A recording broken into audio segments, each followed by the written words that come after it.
Esta clase se trata de un tema que se llama corriente eléctrica y vamos a comenzar en la física un nuevo estudio que se llama la electrodinámica, y la electrodinámica es cuando las cargas eléctricas están en movimiento. Resulta que en temas pasados hemos visto cómo calcular el campo, cómo calcular el potencial, cómo calcular la energía potencial eléctrica, pero de cargas que están en reposo. Entonces, ahora necesitamos cómo podemos nosotros tratar cuando las cargas ya no están en reposo, sino cuando las cargas están en movimiento, ¿sí?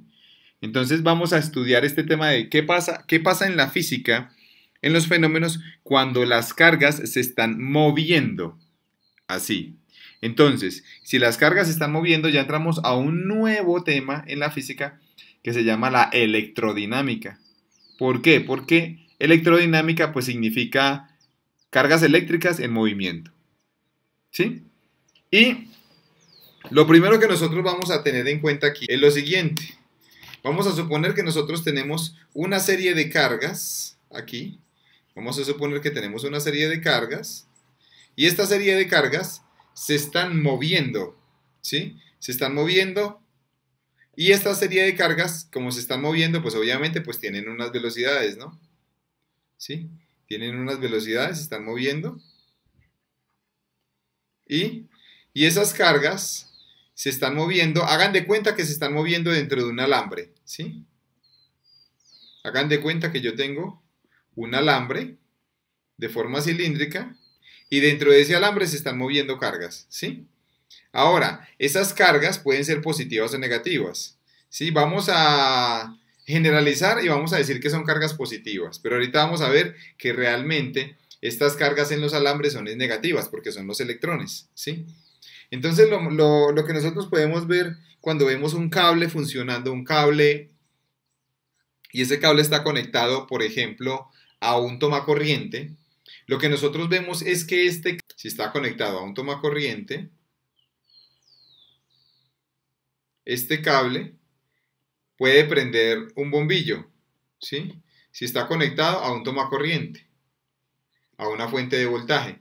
Este bombillo se está prendiendo, ¿por qué? Se está prendiendo porque hay unas cargas eléctricas que se están moviendo a lo largo de este alambre, ¿sí? Y ese movimiento de cargas eléctricas se llama la corriente, ¿sí? Se llama la corriente eléctrica. Entonces, ¿qué es la corriente eléctrica? La corriente eléctrica es la rapidez o la tasa a la cual las cargas fluyen a través de una superficie. Ojo que aquí viene algo bien interesante. Estas cargas que ustedes están viendo van a atravesar una superficie. Van a atravesar una superficie con un área determinada. Entonces, ¿qué es lo que nosotros vamos a mirar? Vamos a mirar la velocidad a la cual esas cargas atraviesan esa superficie, ¿sí? Entonces, supongamos que nosotros tenemos un tiempo t igual a 1 y un tiempo t igual a 2. El tiempo t igual a 1 es 0 y en el tiempo t igual a 2 yo voy a comenzar a mirar cuánta cantidad de cargas fluyó a través de esta superficie, porque como se están moviendo, entonces tengo que contar un tiempo 1 y un tiempo 2, ¿sí? T. Entonces, ¿cuántas cargas se movieron en esta superficie? ¿Cuál es la corriente? La corriente es igual a la carga que logró fluir ahí sobre el tiempo que transcurrió. Esta es la corriente, muchachos. Esta es la ecuación de corriente. ¿Cuánta carga logró pasar ahí sobre que transcurrió? ¿Sí? Entonces, esta sería la corriente eléctrica. Ahora, ¿qué pasaría si nosotros hacemos que ese tiempo tienda a cero? Es decir, si hacemos que tienda a cero, ¿qué pasa si este delta de t tiende a cero? Si ustedes recuerdan por el cálculo integral, ¿qué es lo que sucede cuando el intervalo de tiempo tiende a cero. Ustedes recuerdan que esta derivada, esto es una derivada, no sé si recuerdan que la derivada dice que cuando un intervalo, cuando un incremento tiende a cero, esto se convierte en un diferencial. O sea que esto es la derivada de la carga con respecto al ¿qué? Al tiempo. Esta es la corriente eléctrica, muchachos, que es esta misma ecuación que ustedes ven acá, ¿sí? Entonces, la corriente es la derivada de la carga con respecto a ¿qué? Al tiempo. Es cuánta carga está pasando por ahí con respecto al tiempo, ¿sí? Con respecto al tiempo. Entonces, esto es bien interesante y lo que nosotros vamos a tener en cuenta es que si a nosotros nos dan la ecuación de la carga y si la derivamos nos da la corriente, ¿sí? La derivada de la carga es la corriente, la derivada de la carga con respecto al tiempo. Ok, ahora vamos a profundizar un poco. Resulta que la corriente que nosotros acabamos de ver es, en general, es un movimiento de carga, ¿cierto? Esto es la corriente. Es un movimiento de cargas. Muchachos, pero en la realidad, en la práctica, hay dos tipos de corrientes. Corriente de convección y corriente de arrastre, ¿sí? Esto se llama así, corriente de arrastre. Entonces tenemos dos tipos de corrientes de convección y corriente de arrastre, ¿sí? Entonces, la convección, ¿qué es, muchachos? Vamos a definir, vamos a mirar qué es. La corriente de convección es el movimiento de cargas, ojo, positivas o negativas, movimiento de partículas cargadas, positivas o negativas, ¿en un qué? En un vacío o en un gas rarificado, ¿sí? ¿Cómo así, muchachos? Ustedes han visto que hay unas lámparas que son como unos tubos, ¿no? Se han visto que hay unas lámparas que son unos tubos, las famosas lámparas fluorescentes, ¿no? Esos tubos, muchachos, no sé si ustedes, cuando ellos prenden, cuando uno prende el tubo, este tubo pues tiene diferentes colores. Usualmente, nosotros dentro de acá tenemos, en ese tubo tenemos un gas, y ese gas es neón, usualmente, pero puede ser otro gas, puede ser mercurio, puede ser otro gas, ¿sí? Entonces, dependiendo del gas que esté acá, al yo prender esto se va a iluminar. ¿Qué es lo que sucede, muchachos? ¿Qué es lo que sucede? Que aquí dentro del tubo hay una corriente eléctrica y esa corriente eléctrica se está dando en un gas rarificado o en un vacío. ¿Qué significa gas rarificado? Es un gas que está a menor que la atmosférica. Eso significa un gas rarificado. Un gas que está a menor presión que la atmosférica, ¿sí? Entonces, si la presión atmosférica es 760 milímetros de mercurio, un gas rarificado podría estar a 500 milímetros de mercurio, a 400 milímetros de mercurio. Esto se llama una corriente de convección, muchachos. Es una corriente que no se da en un sólido, sino que se da en un gas, ¿sí? Eso es la corriente de convección. Entonces, por ejemplo, ejemplos de estas, ¿cuáles serían, muchachos? ¿Cuáles serían? Por ejemplo, un ejemplo de esta convección. Entonces sería, ya sabemos que en las lámparas fluorescentes, ¿cierto? Lámparas fluorescentes. Pero también los vamos a ver a ver, díganme ustedes, díganme un fenómeno en la Tierra que pasa en el cual hay un movimiento de cargas a través del aire. A ver si de pronto ustedes saben ese. ¿Qué fenómeno se da en la Tierra de corriente eléctrica en el cual las cargas pasan a través del aire? Díganme ustedes.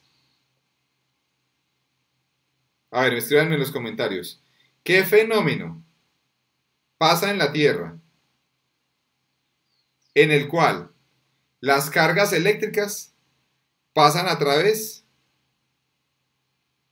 del aire? ¿Cuál será?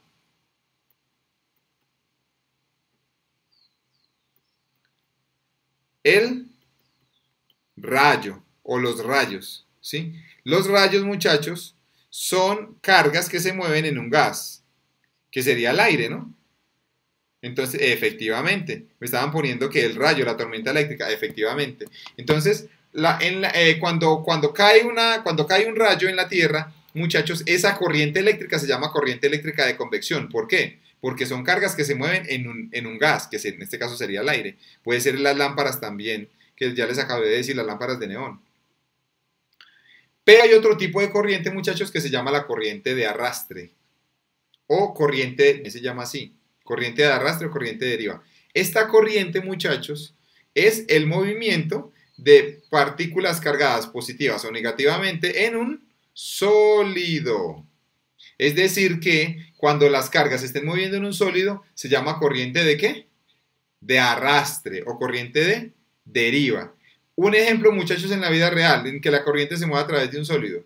Por ejemplo, ¿cuál sería?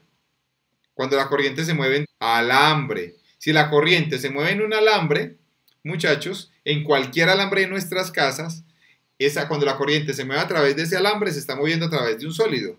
Y eso se le llama corriente de arrastre, porque los electrones se están moviendo dentro de un sólido, que sería el metal, dentro de un metal conductor, ¿sí? Esa sería una corriente ¿de qué? De arrastre, muchachos. La gran mayoría de corrientes en ingeniería son corrientes de arrastre. ¿Por qué? Pues porque van dentro de un cable, ¿no? Pero hay otras que no van dentro de un cable, dentro de un sólido, sino que dentro de un gas, que serían las corrientes eléctricas de convección. ¿Sí? Ok. Vamos a mirar, antes de mirar la ecuación de cada una de ellas, lo que vamos a mirar... Ok, me están diciendo las auroras, exacto. Muy buen aporte. Aquí en las corrientes de convección también serían las auroras boreales. Las auroras boreales son corrientes de partículas cargadas que se mueven en un gas. Excelente. Muy bien. Ahora vamos para el vector área. Darles las ecuaciones de la corriente de convección y de la corriente de arrastre. Les voy a dar, muchachos, unos conceptos básicos. Entonces, el primer concepto básico es el vector de área, ¿sí? La primera pregunta es, ¿el área es un vector? ¿Sí o no? Si yo a ustedes les digo, miren ¿esta área es un vector o no es un vector? Entonces, muchachos, en general, el área no es un vector, es un escalar, ¿sí? Pero yo puedo a ese escalar asociarle un vector. O sea, yo puedo definir un vector, ¿sí? ¿Cómo lo puedo definir? Voy a suponer que esta área total es, por ejemplo, 20 metros cuadrados. Muchachos, esta sería el área total, ¿sí? Este sería el área total. Ahora, el vector área, muchachos, sería 20 cuadrados en una dirección determinada, o sea, en dirección K, ¿sí? Entonces yo puedo definir un vector, al área yo le puedo definir un vector. Entonces miren lo que dice que es el vector área. Es un vector superficie cuya magnitud es el área del elemento de superficie, ¿sí? O sea, la magnitud de ese vector es... Ok. Y cuya dirección es perpendicular, ¿sí? Ojo que la dirección es perpendicular al plano del elemento. Entonces, como ustedes se pueden dar cuenta, este vector es perpendicular, está formando 90 grados con este elemento de área, ¿sí? Este que ustedes ven acá, muchachos, sería el elemento de área, ¿sí? Sería el elemento de área, ¿sí? En este caso, ¿cuántos elementos hay acá? Pues hay muchísimos elementos, pero vamos a coger solamente área. Es como coger toda la superficie y partirla en muchos pedacitos, cada uno con un área determinada. Me preguntarán, profesor, ¿y por qué tenemos que partirla? Pues porque la superficie es curva y cada punto de la curva tiene una dirección. Entonces no puedo definir un solo vector de área, ¿sí? Entonces acá tenemos ese vector.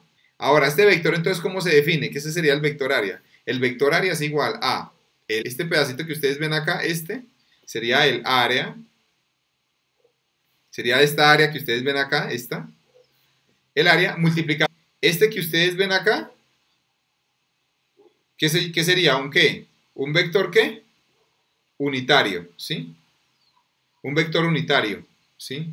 Este vector unitario, muchachos, U sub n, sería un vector perpendicular, U sub n, un vector perpendicular al área. ¿Y por qué se llama n? Porque es normal.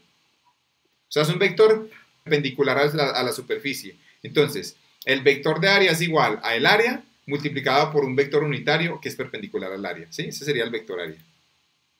Ok, vamos a la otra definición que se llama la densidad de corriente. Entonces vean pues, muchachos, resulta que hagan de cuenta que nosotros aquí tenemos esta superficie, ¿cierto? Y vamos a recordar inmediatamente, no sé si ustedes recuerdan, a ver, ¿a qué se les hace parecido esto? Si han visto que en los museos de ciencia, y bueno, no solamente en los museos de ciencia, porque por ejemplo mi hijo ya tiene uno de estos. Ustedes han visto, muchachos, que hay unas bolas que son de cristal, que son de vidrio, y esas bolas de cristal, cuando uno las conecta a la electricidad, no sé si se han dado cuenta, muchachos, que salen unos rayos acá. Salen unos rayos. ¿Se han visto esto, muchachos? Que salen unos rayos. ¿Cómo se llaman estas bolas? ¿Cómo se llaman estas esferas? A ver, si ustedes recuerden, muchachos. ¿Cómo se llaman? ¿Cómo se llaman estas esferas? Muchachos, ¿cómo se llaman? ¿Alguien recuerda cómo se llaman estas esferas? Muchachos, ¿cómo se llamarán estas esferas? ¿Alguien lo recuerda? ¿Cómo se llaman estas esferas? De aquí. Me pueden escribir en los comentarios. ¿Cómo se llaman? Estas esferas. A ver si recuerdan. Exacto, ¿sí? Estas esferas se llaman lámparas de plasma, ¿sí?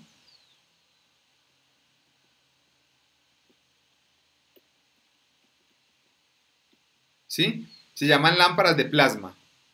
Entonces, estas esferas de plasma o lámparas de plasma, muchachos, ¿qué pasa? Hagan de cuenta que aquí esta parte esferita, que es de donde sale la corriente, esta esfera la voy a ampliar y la voy a ampliar aquí, ¿sí? Entonces, al ampliarla, muchachos, ustedes se dan cuenta, como esto es curvo, en cada punto de la superficie, muchachos, va a salir una corriente eléctrica, que es como un rayito.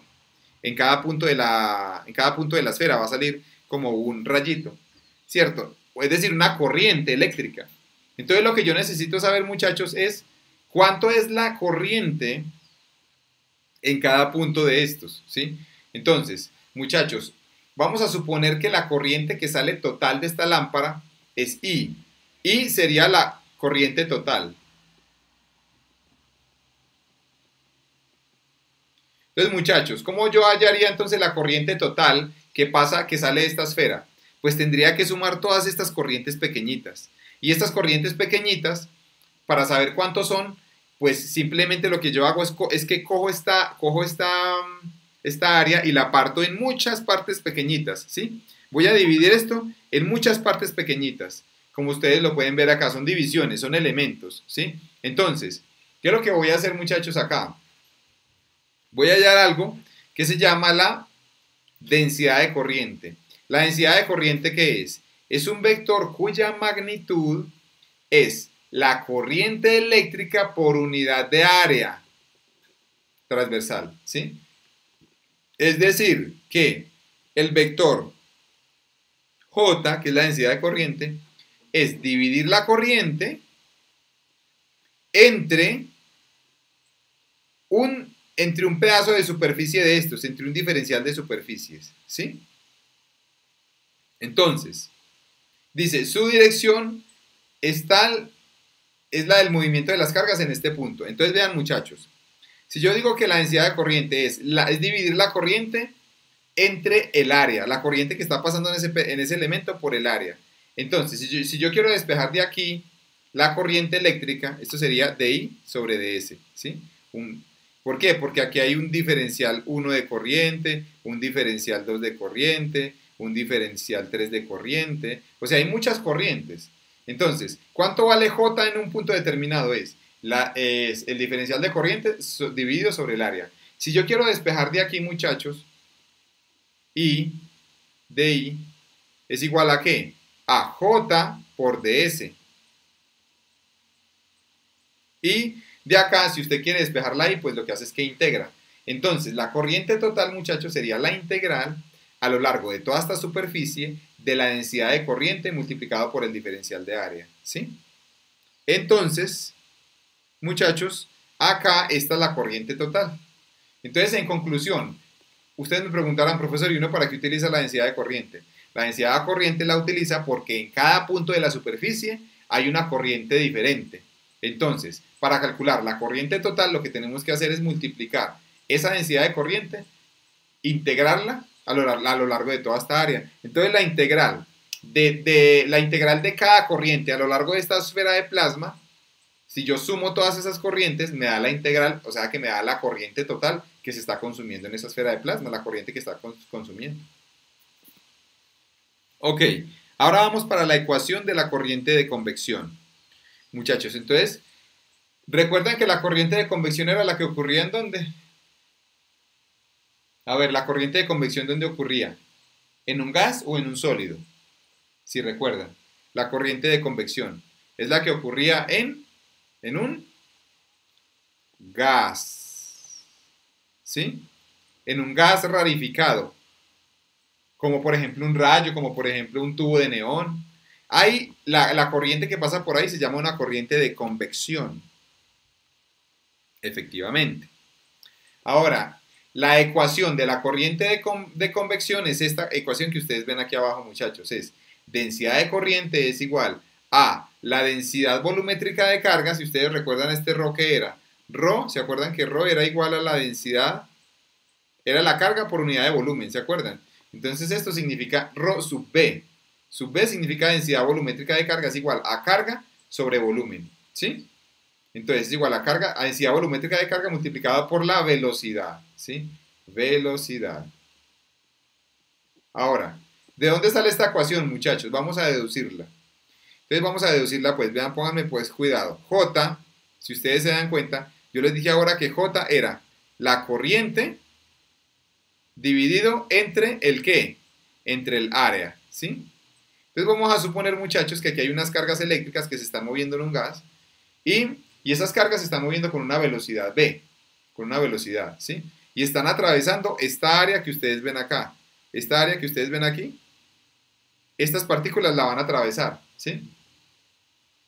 Entonces, el área de esta superficie es delta S,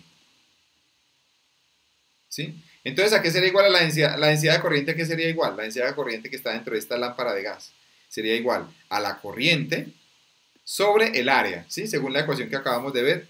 Vean que J es densidad de corriente. Voy a dejar la ecuación aquí. J es la corriente sobre el área. Esta es J, ¿sí? La corriente sobre el área.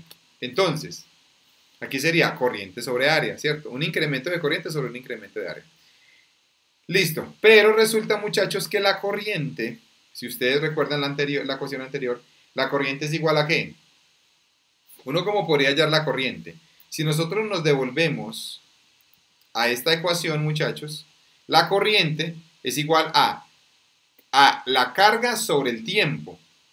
A la carga sobre el tiempo. Entonces vamos a reemplazar. Aquí voy a ponerle pero corriente es igual a carga sobre tiempo. Entonces voy a reemplazar esa corriente acá. ¿Cómo quedaría entonces, muchachos, al reemplazar esta corriente acá? Quedaría carga sobre delta S, pues que es la misma que estaba ahí, y el tiempo también queda abajo, ¿sí? Aquí está, ¿sí? Ok. Listo, muchachos, esta es la corriente, la carga sobre el tiempo. Pero resulta que la carga, muchachos, tiene esta ecuación. La carga es densidad volumétrica por volumen. ¿Por qué? Porque si usted dice que la densidad volumétrica es igual a la carga sobre volumen, si usted despeja de aquí, carga es igual a densidad por volumen. O sea que, esta carga es igual a densidad por este volumen, delta V. O sea que sería, si usted reemplaza esto aquí, está acá, pues sería densidad volumétrica por volumen sobre delta S por delta T. Ahora, listo, pero ¿a qué es igual el volumen? El volumen, muchachos, es el volumen de este elemento que ustedes ven acá. Si este elemento tiene un área, esto es un cilindro, si el área de esto es delta S, el área de esta parte, y tiene un largo de delta X, entonces el volumen, muchachos, sería igual a el área de la base de este cilindro por la altura, que sería delta S, delta X, perdón. O sea que esto nos quedaría, si usted reemplaza este volumen acá, que sería esta misma, si usted reemplaza este volumen aquí, entonces nos quedaría densidad volumétrica por delta S, delta X, sobre delta S, delta T. Listo, muchachos. ¿Qué se nos cancela? A ver, ¿qué se nos cancela aquí? ¿Se cancela qué? Delta S con delta S, ¿sí? Y me queda, muchachos, esto que ustedes ven acá. Me queda esta división. Me queda delta X sobre delta T. Y recuerden, muchachos, que delta X sobre delta T es velocidad. ¿Por qué? Porque ustedes recuerden que hay una ecuación que dice que espacio es igual a velocidad por tiempo. Entonces usted de aquí puede despejar la velocidad. La velocidad es la distancia sobre el tiempo. ¿Por qué? Porque es la distancia que han recorrido estas cargas dividido el tiempo que ha transcurrido. Y esto es la velocidad. Esto es la velocidad. Entonces la ecuación que nos va a quedar acá, muchachos, es esta. Es que esto es igual a densidad volumétrica por velocidad. Esta es la ecuación de la J. La densidad volumétrica por la velocidad, que sería esta misma que ustedes ven acá abajo.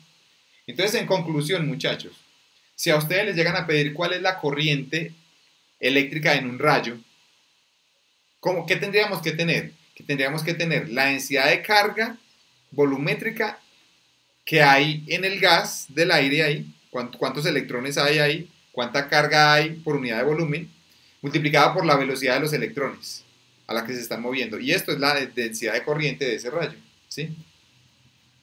Ok. Esta ecuación, recordemos que se aplica para gases. Densidad volumétrica por la velocidad de las partículas. Ok, y ahora vamos para la corriente de arrastre. Ustedes recuerdan que la corriente de arrastre es la que ocurre ¿dónde? ¿En un qué? En un sólido, ¿sí? Entonces, vamos a mirar cómo es la ecuación de la densidad de corriente de la corriente deriva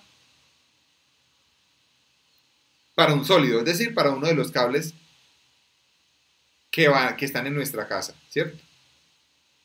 Ok, entonces vamos a partir de la anterior ecuación, vamos a partir de esta ecuación, de que la densidad de corriente es igual a la densidad volumétrica de carga por la velocidad. Entonces la densidad de corriente es igual a la densidad volumétrica de carga por la velocidad. Ahora, vamos a calcular este término aquí al lado, muchachos. La densidad volumétrica de carga es ¿qué? Según lo que acabamos de ver, es carga ¿sobre qué? Sobre volumen. Así es que se define la densidad volumétrica de carga, carga sobre volumen. Ahora, ¿qué es la carga?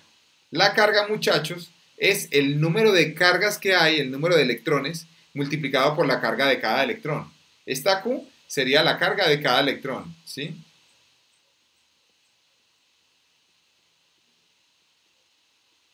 ¿Sí? Esta sería la carga de electrones. Y esta N sería el número total de electrones. ¿Sí? Entonces, este quedaría así, sobre el volumen, listo. Ahora, ¿qué pasa, muchachos? Resulta que esta carga, pues yo la puedo separar. Yo puedo escribir esta ecuación así. Y decir, muchachos, que todo esto, que el número de electrones por unidad de volumen, que sería esta, N sobre volumen, el número de electrones por unidad de volumen, es N minúscula. Donde N, ¿qué es? Es el número de electrones por unidad de volumen. Es decir, el número de electrones por centímetro cúbico. Esta sería número de electrones por volumen. ¿Y el volumen es qué? Centímetro cúbico. Entonces, es cuántos electrones hay por centímetro cúbico en ese material. ¿Sí?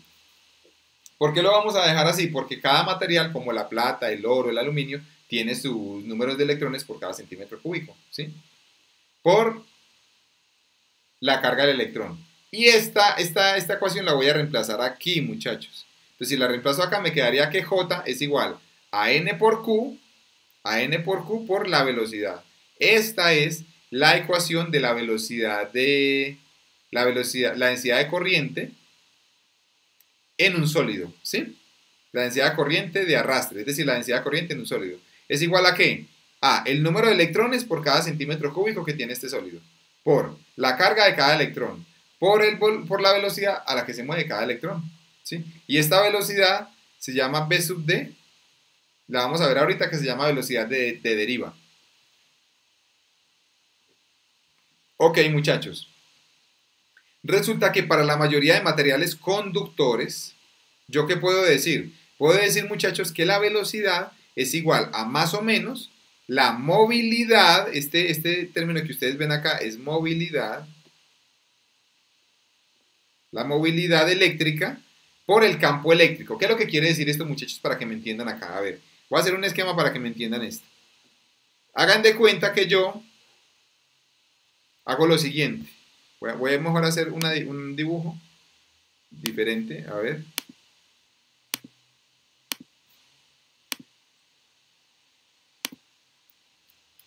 Entonces, muchachos, hagan de cuenta que nosotros tenemos unas cargas. Hagan de cuenta que tenemos estas cargas acá, cargas positivas. Listo, muchachos, en esas cargas positivas, hagan de cuenta lo siguiente. Hagan de cuenta que yo voy a poner aquí, al lado de estas cargas positivas, voy a poner una tabla. Y esta tabla está cargada toda positivamente. ¿Estamos de acuerdo? Esta tabla cargada positivamente, si ustedes recuerdan, el campo eléctrico de una carga positiva entra o sale. Escríbanme en los comentarios. ¿El campo eléctrico de una carga positiva entra o sale? Si ustedes recuerdan, el campo eléctrico de una carga positiva, ¿qué? Sale. Entonces aquí estas serían las líneas del campo eléctrico, ¿sí?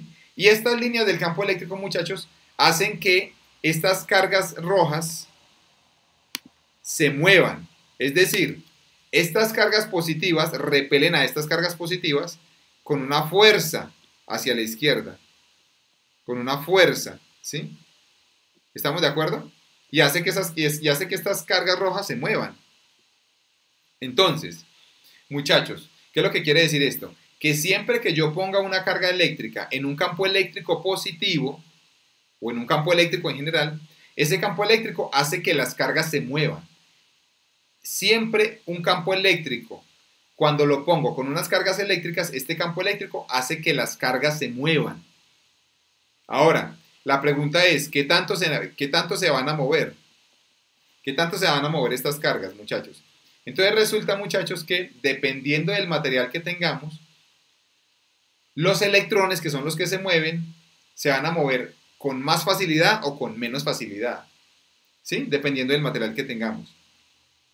Entonces, la movilidad, muchachos, es qué tanto se mueven esas cargas cuando le ponemos un campo eléctrico. Esa es la movilidad.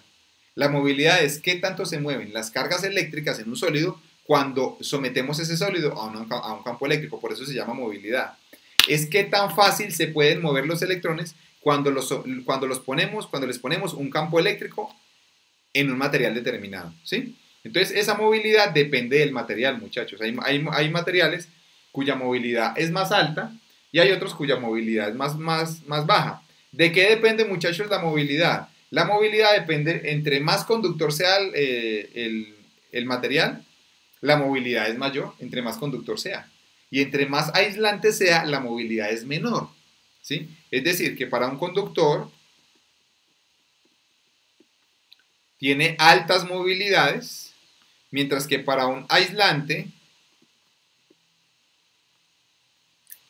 qué pena, yo aquí me equivoqué, mientras que para un aislante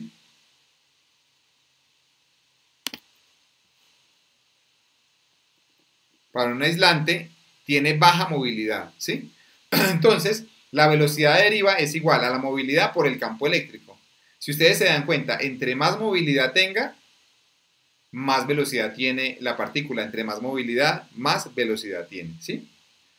Y entre más campo eléctrico, más velocidad tiene. Entonces esta es la velocidad para la mayoría de los materiales conductores, muchachos. Por lo tanto, si ustedes reemplazan esta velocidad aquí, esta ecuación de acá nos quedaría que J es igual a más o menos N por la carga del electrón u otra partícula, que también no solamente los electrones son los que se pueden mover, sino que se pueden mover unos que se llaman los huecos, por la movilidad, por el campo. Esta, muchachos, es la ecuación que se utiliza en los materiales sólidos, que la densidad de corriente es igual al número de electrones por metro cúbico, por la carga del electrón, por la movilidad del electrón, por el campo eléctrico, ¿sí? Ok, ahora vamos para algo que se llama la velocidad de arrastre, la velocidad de deriva, perdón, la velocidad de deriva, y la trayectoria libre media. Entonces, a ver, para entender un poquito esto, muchachos, voy a hacer lo siguiente. Vamos a suponer, muchachos, lo siguiente. Vamos a suponer que nosotros tenemos un sólido, ¿sí? Vamos a suponer que tenemos un sólido. Ese sólido, muchachos, un alambre. Ahora, ese alambre, muchachos, ¿qué pasa cuando yo lo conecto a una pila, a una batería? Supongamos que yo conecto este alambre, lo voy a conectar a una batería, ¿sí? A una batería, hagan de cuenta. Lo voy a conectar a una batería o a una pila, ¿cierto? Aquí. Y lo voy a conectar a una pila que está positiva aquí y aquí está negativa, a una batería, ¿sí? Y esa batería, supongamos que tiene unos 12 voltios, no sé, ¿sí? Ahora, ¿qué va a pasar, muchachos? ¿Qué le va a pasar a esos electrones que están ahí? Díganme. ¿Qué le va a pasar a esos electrones? Entonces, los electrones que están acá, muchachos, aquí hay unos electrones.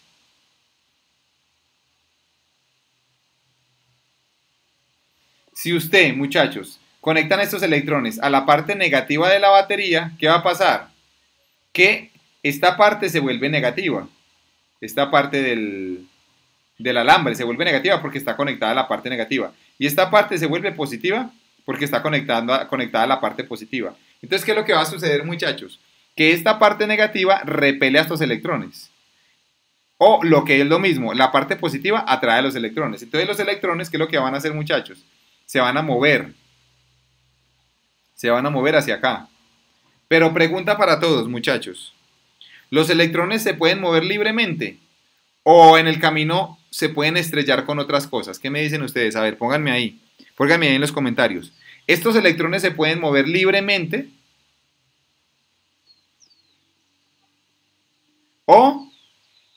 ¿O pueden tener obstáculos con los cuales van a chocar?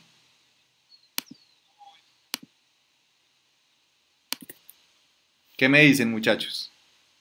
A ver, ¿qué me dicen ustedes?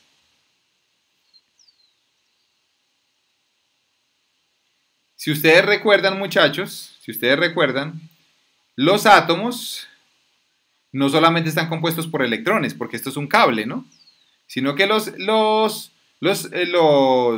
cables también se están formados por protones y por neutrones, es decir, por núcleos, ¿sí? Entonces, si ustedes recuerdan, muchachos, si ustedes recuerdan, uno en un átomo puede tener protones, neutrones y electrones que están alrededor, ¿cierto? Electrones que están alrededor. Entonces, aquí están los electrones, ¿sí?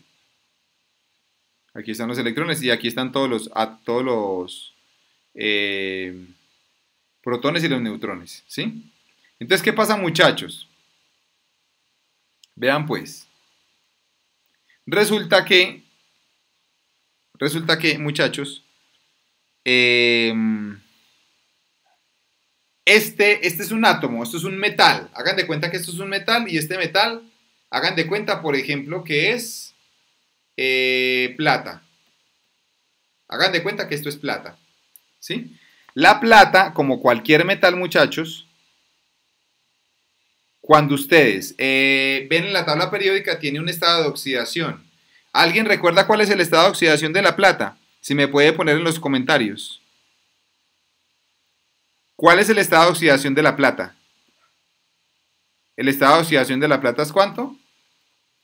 Es +1. ¿Qué me quiere decir esto, muchachos? ¿Qué me quiere decir que es +1?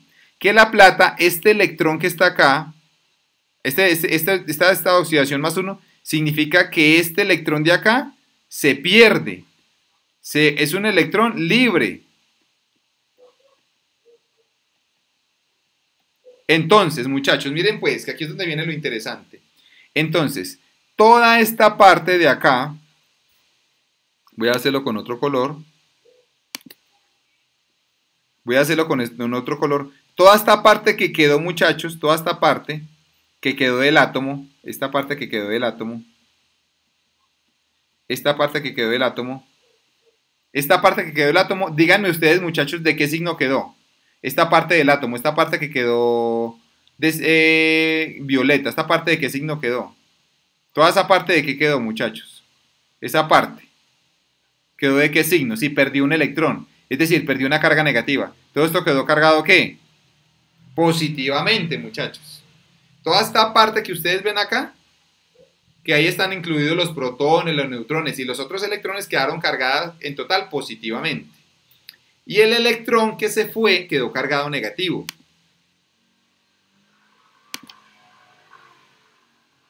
Exacto. Y este electrón quedó cargado positivo. Este electrón que está aquí se llama un electrón libre. Mientras que esto que está acá, muchachos, esta parte que ustedes ven acá, este núcleo que ustedes ven acá, aunque realmente no es un núcleo, sino que es un ion. Esto se llama un ion. Este ion completo, muchachos, que es un átomo cargado positivamente, es un ion que está estático, está quieto, ¿sí?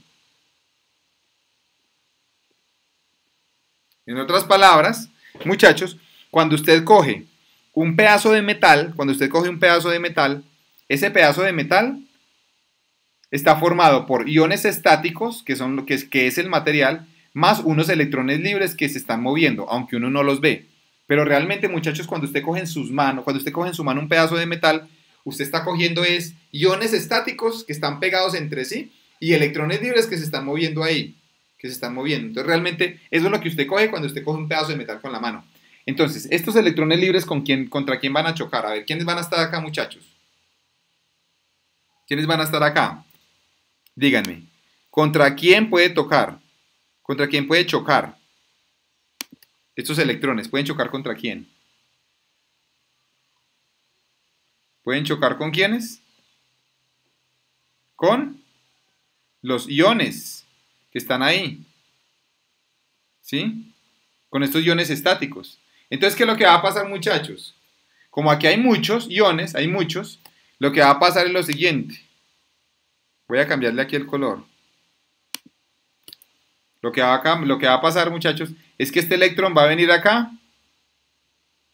va a chocar, se va a meter aquí, va a chocar con otro, va a chocar con otro, va a chocar con otro, va a chocar con otro. Entonces la trayectoria del electrón no es una línea recta, sino que ellos van chocando y digamos que van siendo frenados, ¿cierto? Entonces, ¿qué es lo que vamos a hacer acá, muchachos? Miren pues. Vamos a mirar a qué velocidad se está moviendo este electrón. La pregunta es, ¿a qué velocidad se está moviendo? ¿Cuál es la velocidad de deriva? O sea, la velocidad a la que se mueve. Entonces, para esto, muchachos, recordemos nosotros que está la segunda ley de Newton. La segunda ley de Newton dice que sumatoria de fuerzas es igual a masa ¿por qué? Por aceleración, ¿cierto? Entonces, ahora, si ustedes recuerdan, muchachos, ¿qué fuerza es la que está actuando en este electrón? Si ustedes tienen un electrón, la fuerza que lo está empujando es la fuerza de estas cargas, es decir, es una fuerza eléctrica. Y si ustedes recuerdan, muchachos, la fuerza eléctrica, el campo se da, si ustedes recuerdan, el campo eléctrico es igual a la fuerza eléctrica por unidad de carga. Esto es el campo eléctrico, es la fuerza eléctrica por unidad de carga. Entonces, si usted aquí despeja la fuerza eléctrica, esto le queda Q por E. O sea, fuerza eléctrica es carga multiplicada por campo eléctrico. Esta es la fuerza eléctrica. Esta fuerza usted la puede reemplazar acá. Entonces quedaría Q por E es igual a masa por aceleración, ¿cierto? De acá. Y de acá usted puede despejar la aceleración. Entonces la aceleración sería Q por E sobre E masa, es igual a la aceleración. Esta es la aceleración, muchachos, vean. Ahora, esta aceleración, ¿dónde la vamos a reemplazar? La vamos a reemplazar en esta ecuación. Hay una ecuación que me dice que velocidad final, si ustedes recuerdan de física 1, es igual a velocidad inicial más aceleración por tiempo. No sé si recuerdan esta ecuación, ¿sí? Esta es la ecuación para calcular la velocidad final en un movimiento uniformemente acelerado. Entonces, por favor, reemplacen esta aceleración aquí. ¿Cómo quedaría entonces? Velocidad final es igual a ¿qué? Es igual a la velocidad inicial, vamos a suponer que parte del reposo, 0, más la aceleración, que es carga por campo sobre la masa por tiempo, ¿sí? Ahora, viene la gran pregunta. Este movimiento es un movimiento uniformemente acelerado, es decir, siempre tiene la misma velocidad. A ver, pónganme en los comentarios, muchachos. Díganme si este movimiento que ustedes ven acá es un movimiento que siempre tiene la misma aceleración. Es decir, si siempre está acelerando o si siempre está frenando. Díganme, ¿este movimiento siempre es movimiento uniformemente acelerado, sí o no? Entonces la respuesta es que no. Este movimiento se frena, se frena y se acelera porque está chocando. Entonces lo que nosotros tenemos que hacer a esta ecuación es sacarle un promedio. Ojo pues, que aquí es donde viene lo interesante. Vamos a sacar un promedio. Entonces como vamos a sacar un promedio, esta velocidad final ya sería una velocidad promedio. Y a esa velocidad promedio le decimos V sub D. Es igual a carga por E sobre M multiplicando por un tiempo promedio, que sería tau. Esta, muchachos, es la velocidad de deriva, que sería esta misma velocidad que ustedes ven acá. Esta velocidad que ustedes ven acá. Es igual a la carga por el campo sobre la masa del electrón multiplicada por tau.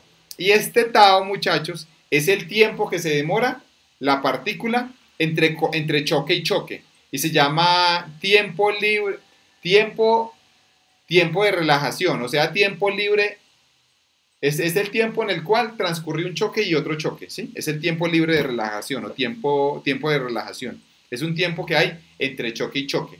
Es decir, el tiempo que se demora el electrón entre chocar con un ion hasta chocar con el siguiente ion, ¿sí? Esta sería la velocidad de deriva.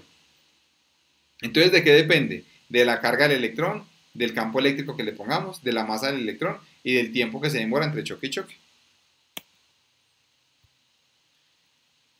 Listo, muchachos, ahora viene la conductividad. Entonces, ¿qué es la conductividad? La conductividad eléctrica es lo que me dice qué tan buen conductor es un material, ¿sí? Esa es la conductividad eléctrica y tiene como, y la ecuación es esta, ¿sí? Esta es la conductividad eléctrica. Entonces, ¿de dónde la vamos a sacar, muchachos, esta ecuación? A ver, si nos devolvemos nosotros, recordemos, muchachos, que teníamos esto, que J es igual a ¿qué? J es igual a más o menos NQ mu E. J es igual a más o menos N Q mu E, ¿cierto? Esta es la J. Ahora, miren lo que vamos a hacer.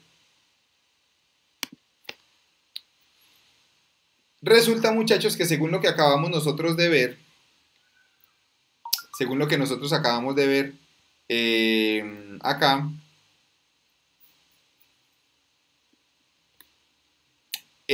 resulta que todo este término que ustedes ven aquí, lo llaman la conductividad eléctrica, ¿sí? A esto lo llaman la conductividad eléctrica. La conductividad eléctrica. Es decir, que la conductividad eléctrica es igual a N por Q por la movilidad. Esta es la conductividad eléctrica, ¿sí? Es el número de electrones por centímetro cúbico por la carga por la movilidad eléctrica. A esto se le llama la conductividad eléctrica. Pero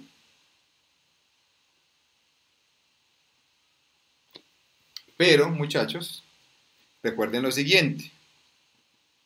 Recuerden que según la ecuación que nosotros vimos anteriormente,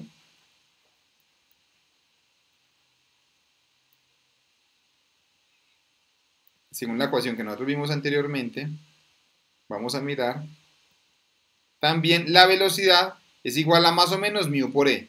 La velocidad es igual a más o menos mu por e.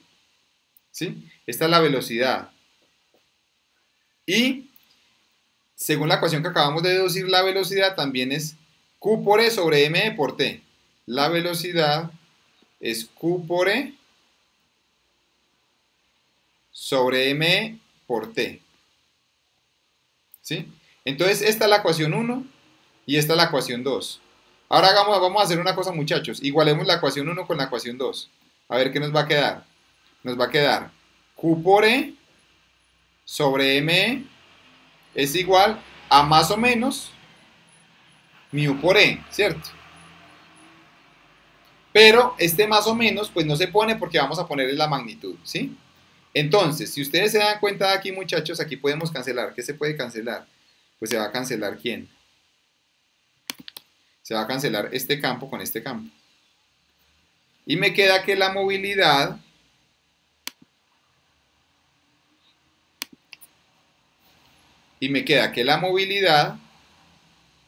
aquí me faltó algo, ¿cierto?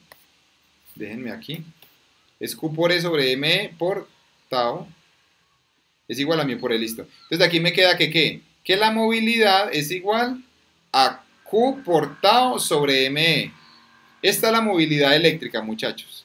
Es carga por tau sobre me. Ahora, esta movilidad eléctrica, muchachos, vamos a reemplazarla aquí. Entonces, ¿cómo nos queda? Que la conductividad es igual a ¿qué? Muchachos, la conductividad es igual a ¿qué? A n por q por la movilidad, que es todo esto, que es q por tau sobre me. Y al desarrollar esto, pues nos quedaría n por q da q cuadrado por tau sobre m. Esta es la ecuación de la conductividad eléctrica de un material, muchachos, que es la misma que ustedes ven acá. N q cuadrado por tau sobre me. ¿Qué es lo que me significa esto? Que la conductividad eléctrica de un material depende de el número de electrones por centímetro cúbico. Entre más electrones tenga, pues más conductividad tiene. Por la carga eléctrica del electrón al cuadrado. Por el tiempo que demora entre colisión y colisión. Entre más tiempo demore entre colisión y colisión, más conductividad eléctrica va a tener. Quiere decir, entre más alejados estén los iones, digámoslo así, más conductividad eléctrica va a tener ese material. ¿Sí? Porque van a chocar menos los electrones contra esos iones. Y es inversamente proporcional a la masa del electrón. Esa es la conductividad eléctrica. Y resulta, muchachos, que viene algo que es lo contrario a la conductividad, que se llama la resistividad. Entonces, la resistividad eléctrica es esta letra, ρ, y es el inverso de la conductividad. El inverso de la conductividad se llama la resistividad. Entonces, la conductividad es que también se conduce la corriente. La resistividad es la oposición al paso de la corriente y es el inverso de la conductividad. Quiere decir que entre más conductividad, menos resistividad. Entre más conductividad, menos resistividad. ¿Sí? ¿Estamos de acuerdo? Y la resistividad varía con la temperatura, muchachos, como ustedes lo pueden ver acá. La resistividad varía con la temperatura, donde T sub 0 usualmente es 20 grados centígrados, pero puede ser cualquier otra temperatura. Y esta es la temperatura más adelante de 20 grados centígrados. Si usted grafica esta ecuación, muchachos, lo que les va a dar es que entre más temperatura, la resistividad aumenta. ¿Sí? ¿Por qué? Porque entre más caliente esté el material, ¿qué es lo que va a pasar, muchachos? Entre más caliente esté el material. Entre más caliente esté el material, lo que va a pasar es que los iones con los que están chocando los electrones, estos iones se van a mover y van a frenar a los electrones, ¿sí? Por ese movimiento que hay.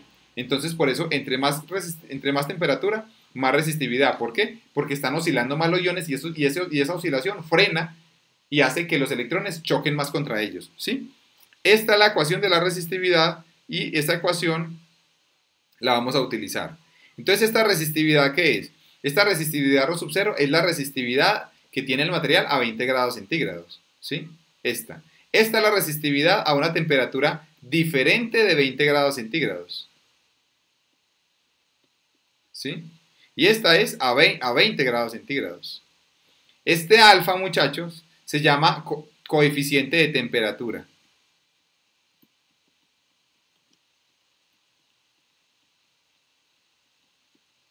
Y este coeficiente de temperatura, muchachos, depende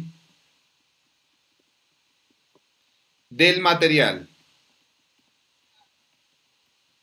¿Sí? Este depende del material, muchachos. Este coeficiente de temperatura.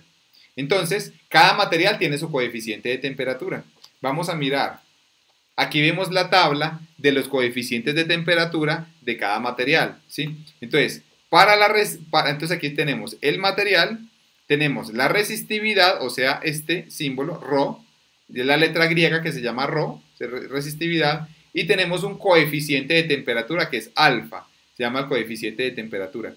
Esta resistividad, muchachos, es la resistividad que nosotros tenemos a 20 grados centígrados, ¿sí? Es la resistividad a 20 grados centígrados, o sea que esta sería ρ sub 0. ρ sub 0 que sería a 20 grados centígrados, que sería este valor que ustedes ven acá, ¿sí? Entonces, con este valor a 20 grados centígrados y con este T sub 0 de 20 grados centígrados y con este coeficiente, que este coeficiente es este, yo puedo calcular la resistividad a cualquier temperatura, por ejemplo a 50 grados o a cualquier temperatura diferente de 20, ¿cierto? Aquí tenemos para la resistividad para diferentes materiales. A ver, les quiero preguntar, muchachos, miren esta resistividad. Díganme ustedes de estos materiales, ¿cuál tiene la mayor resistividad? ¿Cuál tiene la mayor resistividad? ¿Sí? ¿Cuál resistividad es más grande? ¿Sí? ¿Y cuál tiene la menor? ¿Sí? ¿Cuál tiene más resistividad y cuál tiene menos resistividad? ¿Cuál tendría más resistividad y cuál tiene menos resistividad? A ver, ¿cuál de estos? ¿Cuál tiene más resistividad? Primero les hago esta pregunta, ¿cuál tiene más? ¿Cuáles son los que tiene más? El cuarzo, efectivamente. El cuarzo tiene alta resistividad porque es un aislante. ¿Sí? ¿Cuál le sigue? El vidrio. ¿Cuál le sigue? El caucho. ¿Sí? Bueno, aquí también hay uno que se llama el azufre, ¿no? Aquí están en orden. Sería el cuarzo, el azufre, el caucho y el vidrio. Estos son materiales aislantes, ¿sí?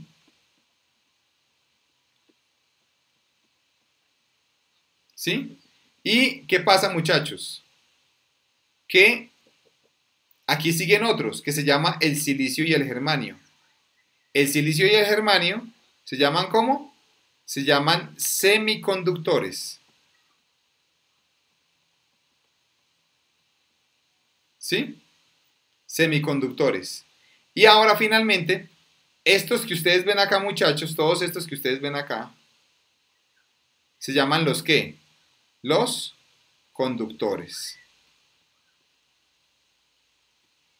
¿Sí?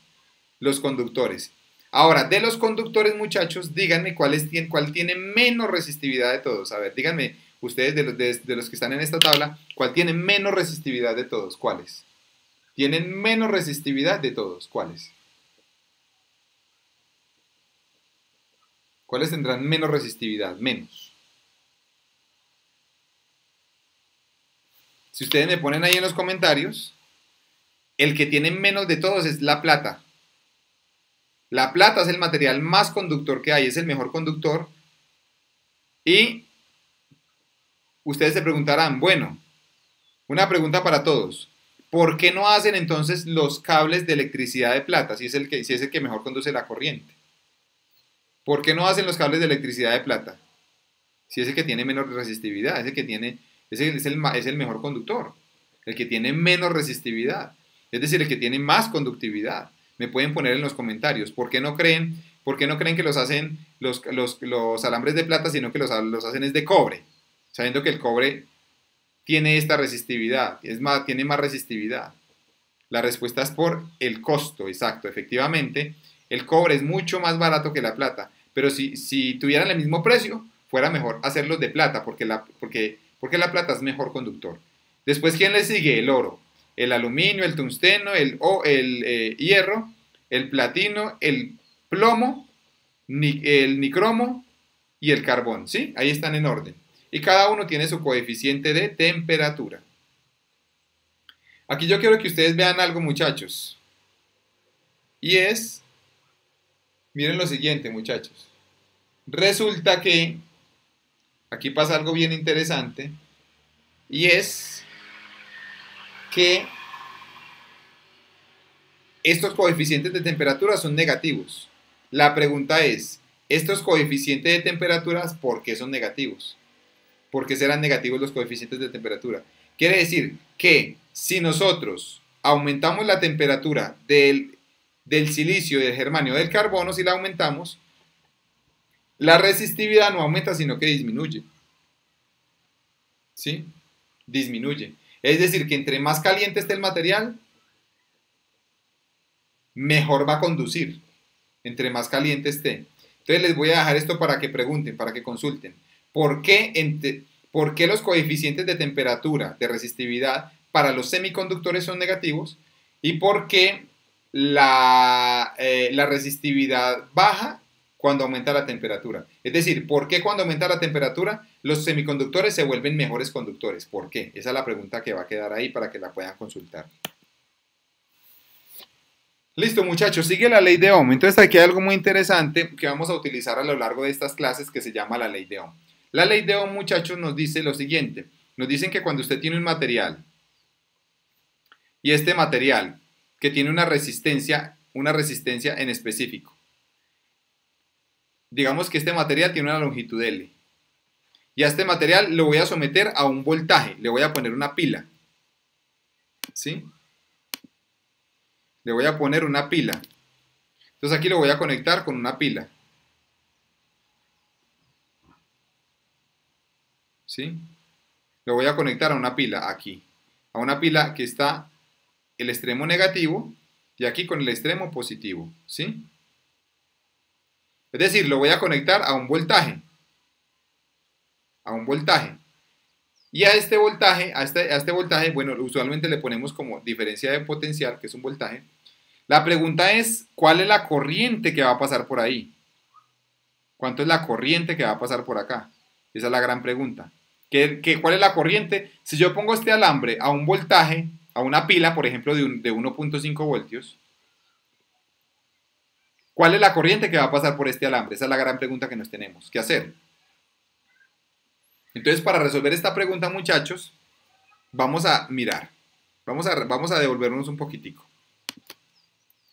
Recordemos que según lo que ya hemos visto, J es igual a ¿qué?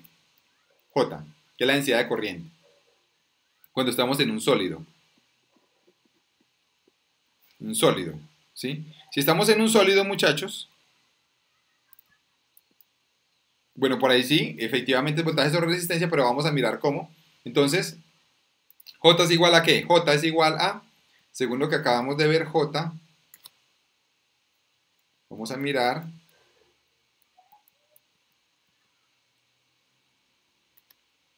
J es igual a, miren esta ecuación, muchachos. J es igual a conductividad por campo eléctrico. Esta es la ecuación. J es igual a conductividad por campo eléctrico, ¿sí? Que viene de acá. Porque recuerden que J era esto por el campo eléctrico y todo esto era la conductividad. Entonces yo puedo decir que la J es la conductividad por el campo eléctrico, ¿cierto? Entonces, si J es la conductividad por el campo eléctrico, entonces aquí viene algo bien interesante. Pero recordemos que J era igual a ¿qué? La densidad de corriente. La densidad de corriente habíamos dicho que la densidad de corriente ¿qué era? A ver, devolvámonos por acá. La densidad de corriente era ¿qué? Era la corriente sobre el área, ¿cierto? Corriente sobre área. Entonces vamos a decir que esto sería corriente sobre área. Esta es J, corriente sobre área, ¿sí? Ok. Y el campo eléctrico, muchachos, vamos a mirar el campo eléctrico que es.